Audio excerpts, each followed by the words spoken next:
warming up in the second inning?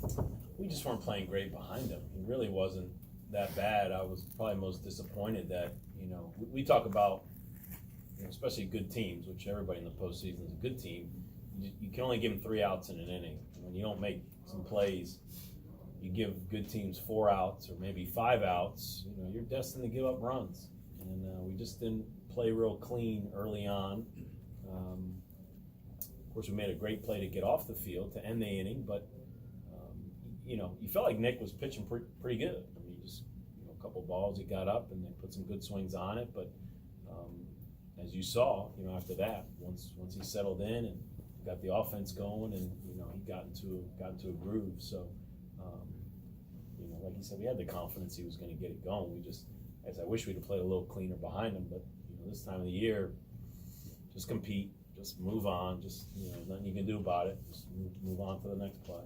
Did you see him change his pattern? Patrick was saying that he saw fastballs early and maybe curveballs as the game. No, I just think everybody's. I think pitchers are establishing the fastball early, and I think they know that. Good hitters know that, and they were ready to hit his fastball. They put some good swings on it, but one of Nick's strengths is a lot of pitchers. Once you get the breaking ball going for a strike, it's tough to hit. Hitting is the toughest thing in all the sports. So when a pitcher shows the ability to throw that breaking ball for a strike, now it's hard. You almost have to guess. And so once he settled in, that was fun to watch.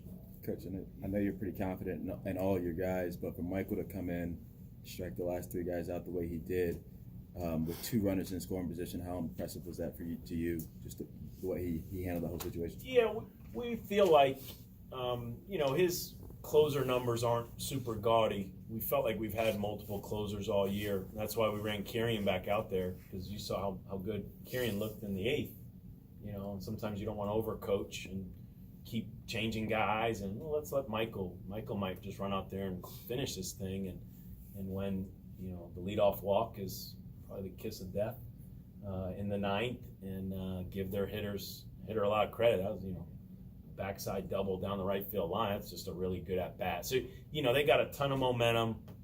At that point, you feel like, all right, let's change it up here. They've got some mojo going off of Michael, and now they probably all believe that they're able to do that. I guess I should say Kirian, because they're both Michael. But so it's nice to have the luxury of going to a McElveen in that type of situation.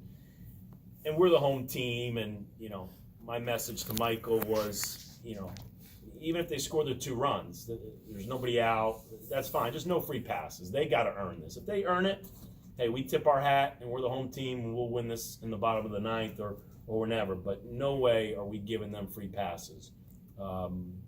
Just to reinforce, just trust your stuff and go at them, and obviously he did that. Their coach said that you can't coach to prepare for that kind of heat. You just kind of had to be a part of it. How nice is it to have that in your bullpen?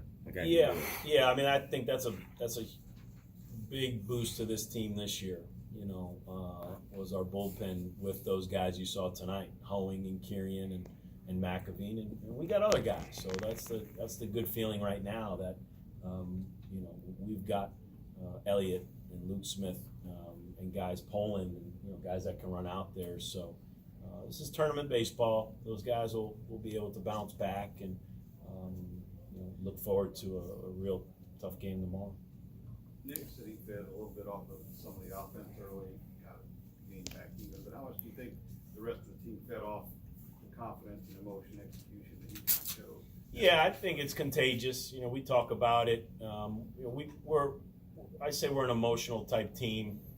We play with a lot of emotion.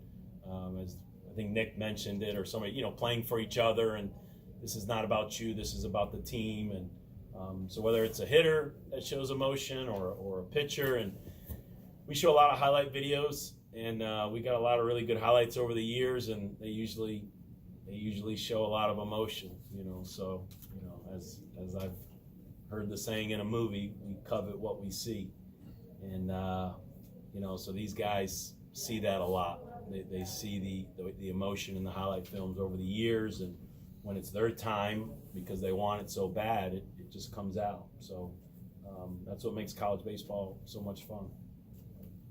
Dan, you mentioned Illinois State. Have you had a chance much to look at them and the challenges they face? Yeah, I watched a lot of video this week, knowing that we wouldn't have a ton of time to turn around, so I watched video on both opponents in that first game, and we got a good scout report, as I'm sure they do on us. And I made the message loud and clear to our kids early in the week. I mean, we probably know Indiana the best because they're right up the road, and we know their players, and we play them every year, and they've been in the NCAAs a lot lately, and but I warned our guys, don't, those other two teams that we don't know a ton about are really good. So you have to respect everybody, and whoever we get to play, let's be prepared. And I made that real clear early in this week. One more question for Coach. Is there anything you saw from UIC specifically that made this game such a battle? They came to play. They deserve to be here. I think at the end of the day, that's what it comes down to. You don't get a free pass, to the NCAAs. You got to earn it, and you got to put up a resume. And for a lot of schools, you got to win the tournament. And it's hard to not feel on top of the world, and you just dogpiled, won a tournament, won a championship, and why can't you beat anybody? So we felt like they were gonna, give us their best shot, and fortunately, we just played a little better. Okay, thank you, Coach. Thanks.